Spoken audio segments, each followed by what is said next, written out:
I'm sure many of you are starting to get ready to take your CELPIP exam this year. You're in a right channel because we're going to embark on a CELPIP journey together. I'll be guiding your step toward the highest score of your ability and potentiality. To fully capture your attention, let's now turn to a set of common questions. These are the common set of questions about CELPIP. What is CELPIP? Which departments accept CELPIP? Is it computer-based or paper-based? Can I take CELPIP at home? What is the duration of the CELPIP test?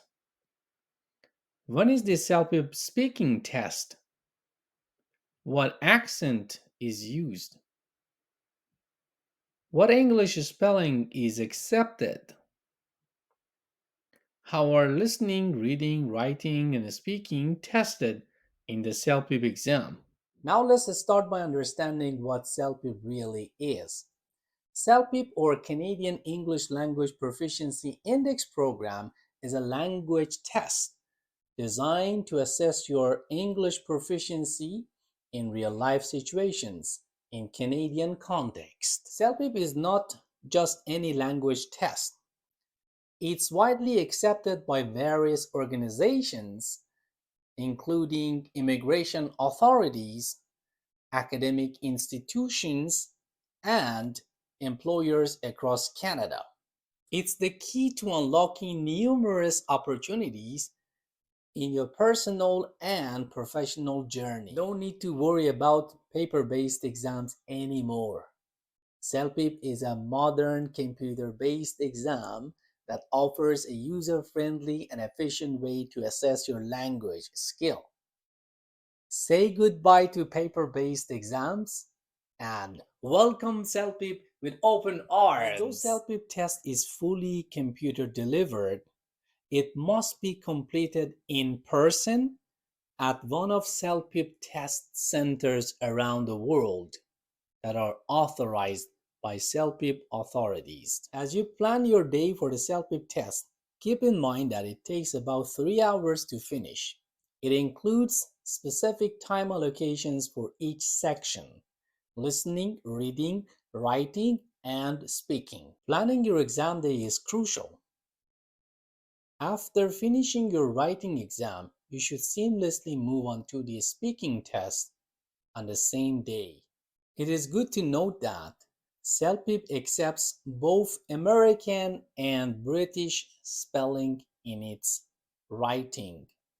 Now let's talk about the accent. In the CELPIP exam, specifically in the listening part of the CELPIP exam, you'll encounter the audios from North American people and the accent coming from this part of the world. To answer this question, we need to deep dive more.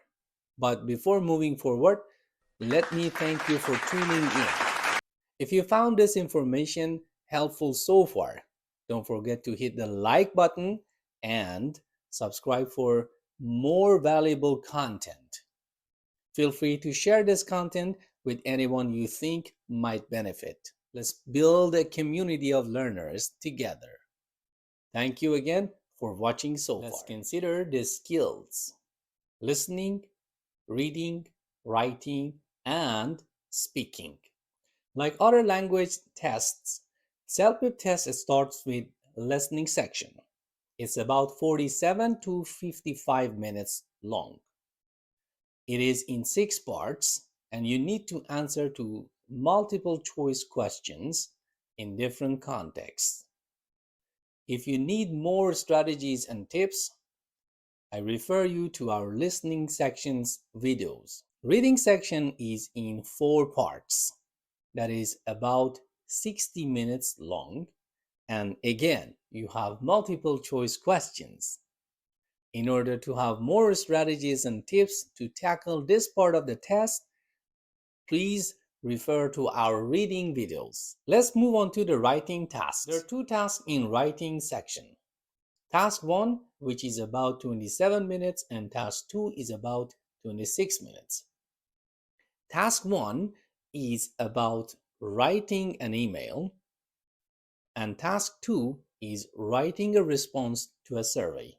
Both of them are in the range of 150 to 200 words. And a good news is there is a misspelling check. It only gives you the information about the typo. For more information about the writing tasks, do not miss our writing videos. Finally is the speaking section, which is about 15 to 20 minutes and in 8 parts. It's all on computer screen and you should be present in one of the test centers authorized by the CELPIP administration. To be prepared for the speaking test, I refer you to our videos regarding speaking tips and strategies. If you have any questions or if there is anything specific you'd like us to cover in our next videos, please drop a comment below. And if you're finding this content valuable, please do not forget to like, share, and subscribe. Thank you for being part of the CELPIP journey with VLTS-CELPIP. Until next time, happy learning!